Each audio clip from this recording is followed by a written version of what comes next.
All right, so um, we have to talk. For some reason, you guys always like to see virtual world content on this channel. Why? Why do you? Why? This deck is cool. It's very enjoyable to play, and it's not that expensive anymore. But why this specific deck, guys? What the hell is this? I'm supposed to be like a Subterror channel or an Eldritch channel or a Drytrons channel, but you all want to see Virtual World. This time with Crossout. So some of you guys have asked for a updated deck profile with Crossout. Now there are a couple of things I've changed in the main deck and in the extra deck since the last deck profile, so I'm going to feature that for you guys today. Yeah, for more deck profiles, more content like this, test hand, discussion videos, bandlist predictions, everything, feel free to subscribe to the channel. Get me to 5k subs, which is the goal of this year. So some love would be very appreciated. And yeah, this deck is still roughly the same, but slightly altered. I think you guys will really like this list. I put a lot of work and thought into this. So yeah, let's go into the deck profile straight away. All right. Cool. Let's just start off with the main deck, of course. All right. Nothing here ever really changes, right? Double Nyan Nyan. You guys really did not like the singular Nyan Nyan in the last list, so even though I played Italian at this and we're not playing it in this list because after testing it a lot, Italy wasn't the best. So I put Nyan Nyan up to 2 and cut the Italis to get some other cards in the deck.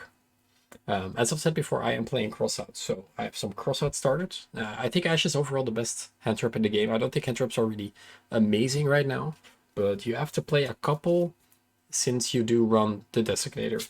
So I play one bell because both Lau Lau and the GG died to the bell, so having one is really nice. One Nibiru. I do not feel like this deck really needs anything else. And then the card that I am putting on here, Imperm, even though Imperm is not really a hard counter for this deck, it's gonna get reprinted in super rare in a couple of days in the new structure deck. And that means that a lot of people will suddenly have access to Imperm and will probably play it. So even though this deck doesn't die to it, it's nice to have the defense for it. It's only one card, and you know, hitting Tolkien in a moment where you didn't have the extender to summon a synchro or on the draw you need or anything else. So yeah, just the Imperm. I thought it was a nice inclusion considering that the deck will come out relatively soon. Only the 6 hand traps. The side deck plays a couple more. I don't really just think they're needed. This deck can go second surprisingly well with the Quinn Long, with the pops, and with everything in hand. So I felt like running only 6 was fine. Let me know in the comment section down below if you run more. Then we run the defensive cards / offensive cards, Crossout and Talents. What's nice about Crossout is it doesn't negate the activation. So I felt that having this to come together was like really, really clutch. And also, if you get like Ash that you don't have Crossout, you can just draw 2 cards and extend on playing. I think Crossout and Talents are. I don't think Crossout is a must include in this deck. I like it in the list a lot. I think that Talents kind of is a must include because this deck. Sometimes you just need more cards, and sometimes you do have full combo. You could just grab a card out of your opponent's hand. I just think that Talents is just such a good card this format. Even though hand traps may not be the best in my opinion, they are still being played a lot. Then for the virtual world spells, Quinlong, Kowloon, some extra consistency card, the Desires, and the fourth, Crossout the Designator, Chamda Dakova, Called by the Grave. That's it. No Pot of Prosperity. I really do not like Prosperity in this deck. 2 Chuche, 1 Xanwu, and the arguably best card of the entire deck, Pure Order. It leaves for a 40 main deck list. Then for the extra deck, Stardust Charge, Coral Dragon, pretty much must includes at this point. Juju, I think this card is really underrated. This is such a good card. Late game, mid game. Playtesting this deck, this guy comes up so much. It's just really good. 1 Chen Chen, Vermilion, Zolkin, and Crystal Wing. That's it for the synchros. Not a lot of synchros, only 7. I think this is enough. I also wouldn't really know what else like missing here, and I do play a lot of XYZs because I think they're good. I still play Gossip.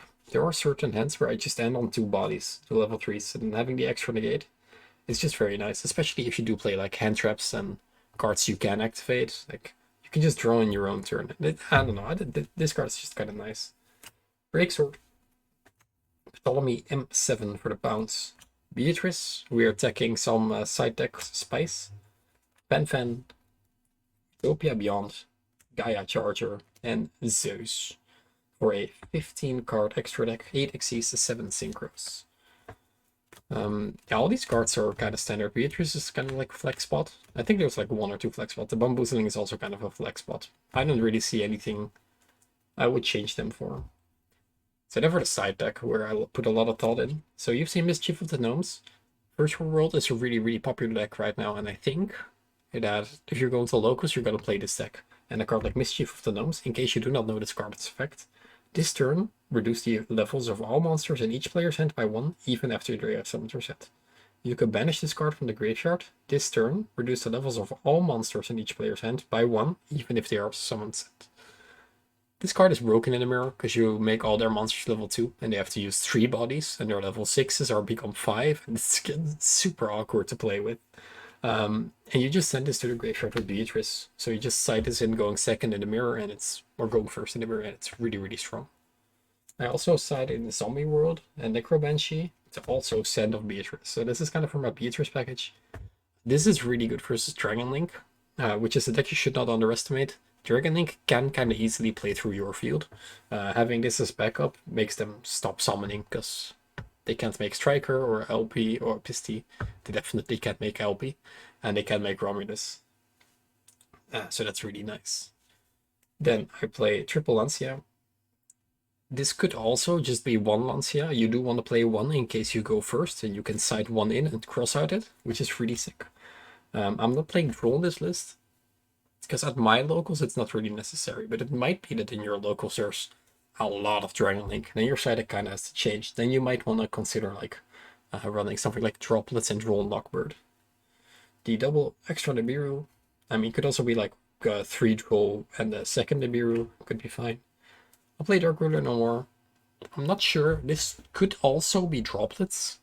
I feel like this is enough. I feel like you can almost always make a Zeus and clear their board, or end on such an interruptive state where you can just win the next turn after clearing them out. And the last cards are some back row cards. Lightning Storms. These could also be Cyclones or Twin Twisters, depending on how hard you want to go in. Why you want to play those is they are chainable. This card is not. I don't think this deck really dies to anything you have to clear immediately, so I don't think quick plays are that important. But it's something to keep in the back of your mind. And the 1 Duster and the 1 Red Reboot. Again, you can just make Zeus, so it falls into the philosophy of the Dark Rulers as well. Yeah, with such a versatile side deck, thinking of like most of the matchups in the entire format, I think this deck is in a really good spot. There are a couple of games that you are going to brick, but there are more games that you are just going to win by the sheer raw advantage of this deck. Opening City plus Lulu, opening Lulu plus another name and another name. It's just, there are so many easy win cons that your opponent just cannot deal with. And with the talents and the crossouts to punish them as well, I think this deck is looking really, really good this format. So if you want to try it out, it's the perfect time. And again, it is really cheap right now.